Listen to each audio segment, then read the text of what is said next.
Dia pergi. Tanpa penjelasan, seolah semua tak pernah berarti. Dia terlihat bahagia, tertawa dengan dunia barunya. Tapi apa yang tak kamu lihat adalah perang yang sedang ia hadapi dengan dirinya sendiri. Dia pikir, waktu akan menghapus namamu dari pikirannya. Tapi justru di tengah malam yang sunyi, bayanganmu makin nyata. Kenangan yang dia coba kubur, malah hidup kembali dalam diamnya. Dalam video ini kita akan membongkar sisi paling gelap dari seseorang yang berpura-pura melupakanmu. Padahal hatinya justru menjerit setiap kali mengingatmu. Jika kamu pernah ditinggalkan tanpa alasan, video ini adalah untukmu. Karena kadang mereka yang meninggalkan tak pernah benar-benar pergi. Nomor 1, kekuatan ketidakhadiran. Apa yang lebih kuat, kehadiran atau ketidakhadiran? Kebanyakan orang percaya bahwa jika kamu ingin seseorang tetap peduli, kamu harus selalu ada, memberikan perhatian, dan menunjukkan rasa sayang. Tapi bagaimana jika yang terjadi justru sebaliknya? Bagaimana jika semakin kamu mengabaikannya, semakin dia merasakannya? Inilah pro kontra dari realitas yang jarang diakui. Apakah benar bahwa cinta diperjuangkan, atau justru manusia baru menghargai sesuatu ketika kehilangan? Banyak yang mengatakan, jika kamu mencintai seseorang, buktikan. Tapi apakah itu benar? Atau justru dengan menarik diri, kamu menciptakan ruang bagi mereka untuk menyadari nilai yang telah mereka abaikan? Jika seseorang bisa hidup tanpamu, biarkan mereka melakukannya. Epiktetus manusia hanya menyadari pentingnya sesuatu ketika hal itu menghilang. Pikirkan tentang udara yang kamu hirup. Kamu tidak menyadarinya sampai kamu berada di bawah air, megap-megap mencarinya. Perhatian dan ketertarikan bekerja dengan cara yang sama. Selama dia tahu kamu selalu ada, dia tidak perlu memikirkanmu. Tapi saat kamu menghilang, saat kehadiranmu memudar dalam keheningan, dia akan merasakan kekosongan itu. Dia dulu berasumsi bahwa kamu selalu tersedia, bahwa kapanpun dia menginginkannya, dia bisa kembali dan kamu akan menyambutnya dengan tangan terbuka. Kepastian itu membunuh daya tarik. Itu membuatmu dapat diprediksi, dan prediktabilitas adalah racun bagi ketertarikan. Namun ketika kamu melangkah mundur, sesuatu yang menarik terjadi.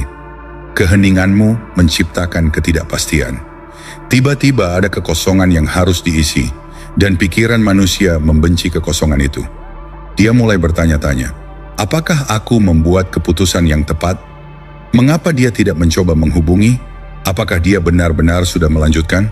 Apakah aku salah menilai dia? Ketidakhadiran itu kuat karena menciptakan kelangkaan, dan kelangkaan menciptakan nilai. Inilah sebabnya merek-merek mewah membatasi produk mereka. Apakah Rolex lebih baik dalam menunjukkan waktu dibandingkan jam tangan biasa? Tidak, tapi nilainya lebih tinggi karena tidak semua orang bisa memilikinya. Aturan yang sama berlaku untuk kamu. Jika kamu terlalu mudah diakses, selalu tersedia, kamu kehilangan daya tarik. Tapi saat kamu menjadi langka, dia mulai melihatmu secara berbeda. Jadi, bagaimana kamu membuatnya merasakan ketidakhadiranmu? Keheningan total. Tidak ada pesan, tidak ada panggilan, tidak menonton story-nya, tidak menyukai postingannya. Kamu menghilang, dan saat kamu melakukannya, dia akan merasakan perubahan itu seperti pisau. Karena untuk pertama kalinya, dia harus menghadapi kenyataan di mana kamu tidak lagi ada dalam hidupnya. Mungkin dia akan berpura-pura tidak peduli. Mungkin dia akan memposting sesuatu untuk membuatnya terlihat bahagia. Tapi dalam keheningan, saat tidak ada yang melihat, dia akan memeriksa ponselnya, menunggu pesan yang tidak pernah datang. Dia akan melirik notifikasinya, mencari namamu, dan dengan setiap hari yang berlalu dalam keheningan, dia akan semakin bertanya-tanya apakah dia kehilanganmu selamanya. Saat itulah penyesalan dimulai. Jika kamu sudah selesai dianggap remeh, jika kamu siap untuk membuat ketidakhadiranmu terasa, tulis komentar di bawah. Keheninganku berbicara lebih keras daripada kata-kata. Sekarang mari kita lanjutkan. Nomor 2, ketidakpedulian adalah kekuatan tertinggi. Apa yang lebih kuat, bereaksi dengan emosi atau tidak peduli sama sekali? Banyak orang percaya bahwa menunjukkan kemarahan, kesedihan, atau bahkan diam adalah cara untuk membuat seseorang menyesali kehilanganmu.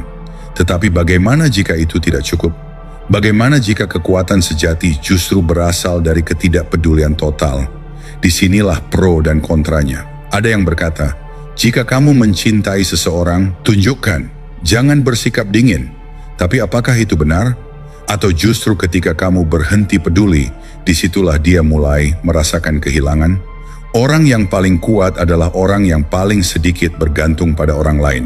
Seneca, lihat emosi sebagai daya ungkit. Jika kamu bereaksi, dia tahu bahwa dia masih memiliki kendali atasmu. Jika kamu mencoba membuatnya cemburu, jika kamu terobsesi dengan setiap gerak-geriknya di media sosial, kamu kalah. Karena semua itu hanya membuktikan satu hal. Kamu masih terikat secara emosional. Dan dalam permainan kekuatan, orang yang paling berinvestasi secara emosional adalah orang yang memiliki kendali paling sedikit.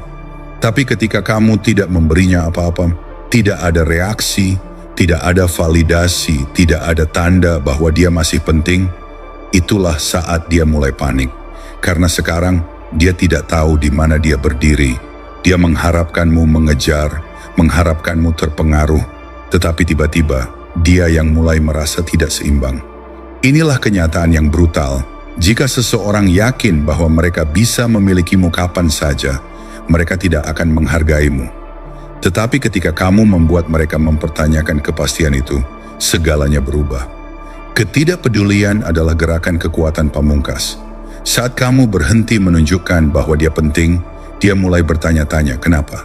Dia akan mencari tanda-tanda bahwa kamu masih berjuang tanpanya. Dan ketika dia tidak menemukan apapun, saat itulah kehilangan terasa nyata. Pikirkan bagaimana orang bereaksi ketika mereka kehilangan sesuatu yang penting. Awalnya mereka tidak peduli, lalu mereka mulai mencarinya. Ketika mereka sadar bahwa itu benar-benar hilang, disitulah keputusasaan muncul. Dan itulah yang terjadi ketika kamu menguasai ketidakpedulian. Tapi ada satu hal yang perlu dipahami. Kamu tidak mengabaikannya untuk mendapatkannya kembali. Kamu mengabaikannya karena kamu benar-benar tidak membutuhkannya kembali. Perubahan energi itulah yang membuatnya terobsesi. Dia akan mengujimu, mencoba menarik perhatianmu dengan cara halus. Mungkin menyukai postinganmu, mungkin mengunggah sesuatu yang tampaknya tidak berarti, tetapi sebenarnya ditujukan untukmu. Jangan tertipu. Setiap kali kamu bereaksi, kamu mengatur ulang permainan. Setiap kali kamu terlibat, kamu membiarkan dia tahu bahwa dia masih memiliki pengaruh atasmu. Jadi, jangan lakukan apa-apa. Tetaplah tenang, tetaplah dingin. Tunjukkan padanya bahwa dia tidak lagi relevan, dan di sanalah titik di mana dia mulai meragukan segalanya. Jika kamu sudah selesai bereaksi, jika kamu siap untuk mengambil kembali kekuatanmu, tulis komentar di bawah. Saya tidak berutang apapun pada masa lalu. Nomor 3, kamu tidak pernah mengejarnya, kamu mengejar validasi. Bayangkan sejenak, apakah kamu benar-benar menginginkan dia karena siapa dirinya, atau karena perasaan istimewa yang diciptakannya dalam dirimu? Disinilah perdebatan muncul. Di satu sisi ada argumen bahwa cinta sejati harus dibuktikan dengan perjuangan dan pengorbanan. Namun di sisi lain ada kenyataan pahit bahwa seringkali kita terjebak dalam keinginan untuk mendapatkan validasi dari orang lain. Bukankah kadang-kadang kita lebih terobsesi pada sensasi dipilih, diinginkan, dan diakui daripada pada sosok yang sebenarnya kita cintai? Orang yang mencari kebahagiaan di luar dirinya akan selalu menjadi budak keadaan.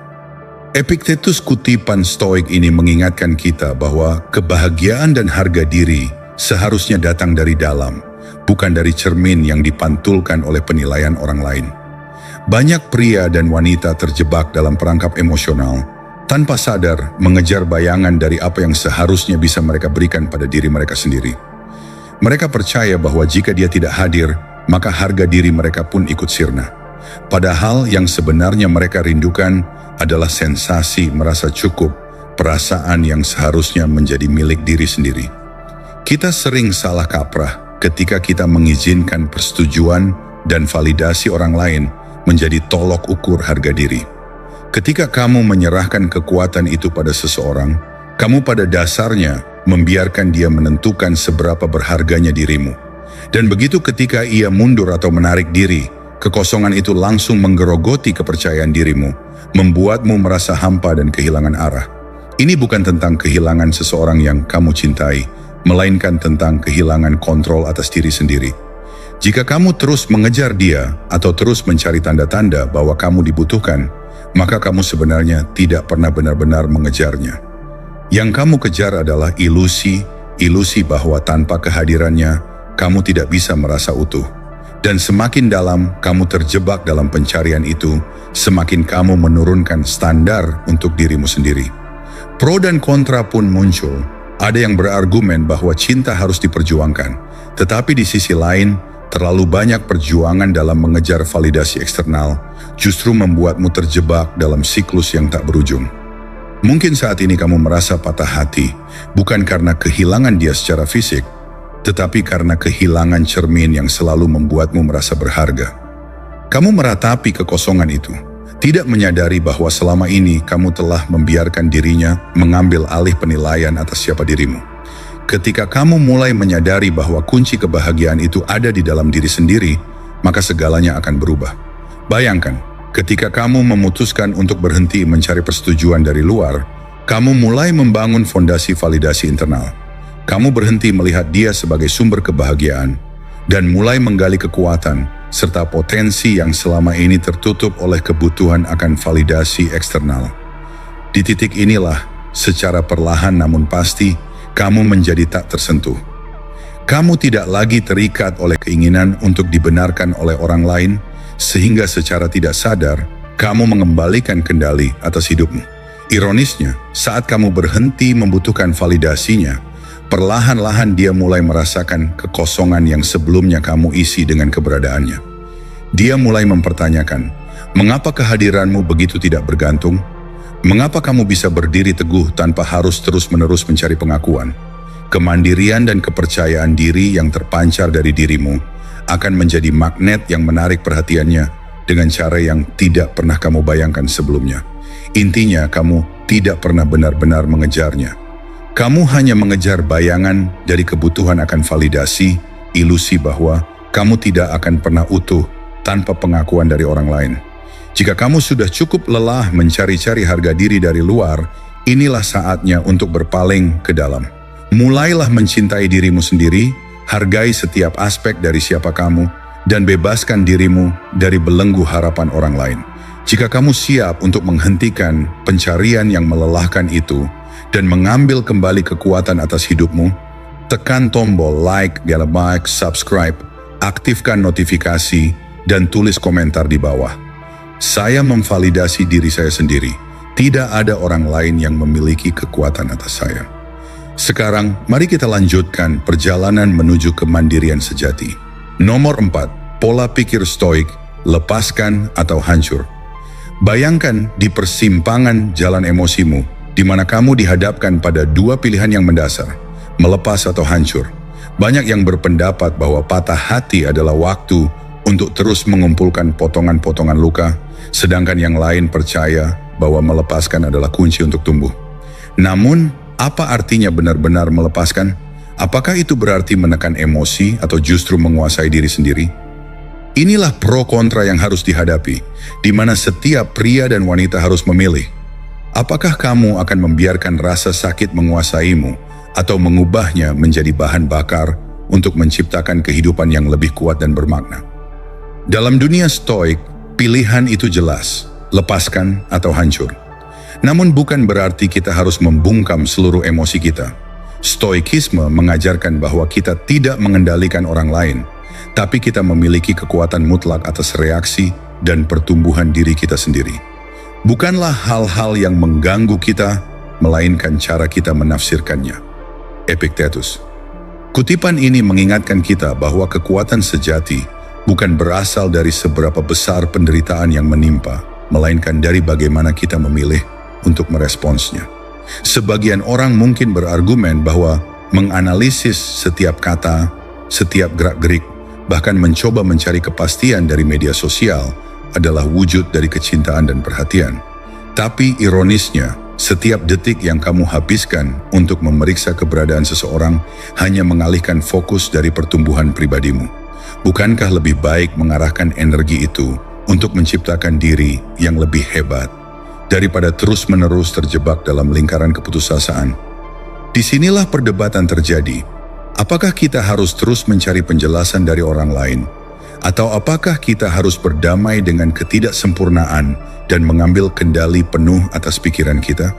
Patah hati seringkali membuat kita terpaku pada bayangan masa lalu. Kita terobsesi untuk mencari tahu apakah dia sudah move on atau masih menganggap kita sebagai bagian penting dalam hidupnya. Namun ketika kita memilih untuk tidak mengejar, untuk berhenti memaksakan kehadiran kita dalam hidupnya, kita justru menunjukkan bahwa kita tidak lagi terikat oleh validasi eksternal. Detachment bukan tentang tidak merasakan, melainkan tentang memahami bahwa setiap reaksi yang kita berikan kepada orang lain adalah cerminan dari betapa kita mengendalikan diri. Dan inilah yang sering diabaikan.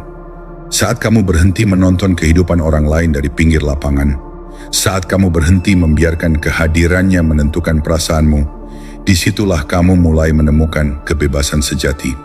Pola pikir Stoik mengajarkan kita untuk mengubah rasa sakit menjadi kekuatan. Ketika seseorang pergi, yang tersisa bukanlah kekosongan semata, melainkan kesempatan untuk bangkit dan membangun kembali diri.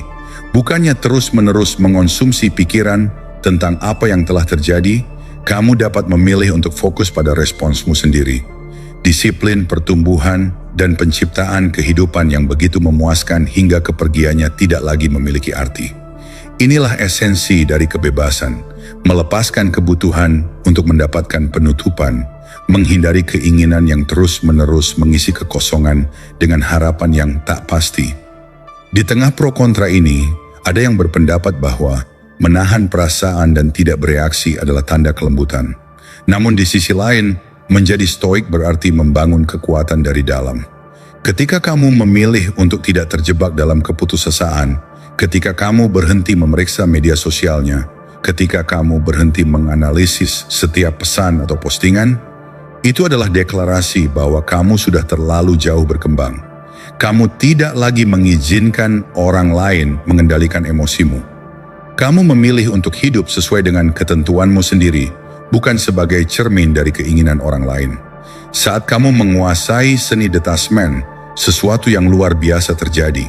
Dia yang dulu memiliki kendali atas perasaanmu, mulai menyadari bahwa kehadiranmu tidak lagi menjadi komponen penting dalam hidupnya. Ketika kamu tidak lagi bereaksi terhadap kepergian atau tindakan kecilnya, secara tidak sadar kamu telah menggeser kekuatan.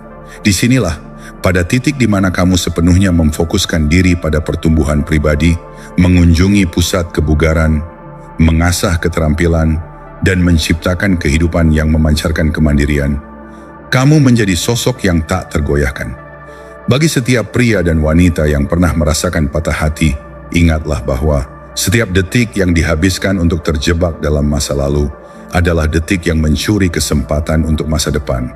Pilihan ada di tanganmu, lepas atau hancur. Namun jika kamu memilih untuk melepaskan, kamu tidak hanya menghindari kehancuran, tetapi juga membuka jalan menuju kebebasan dan pertumbuhan sejati. Jika kamu siap untuk berhenti membiarkan masa lalu mendikte masa depanmu, tulis komentar di bawah.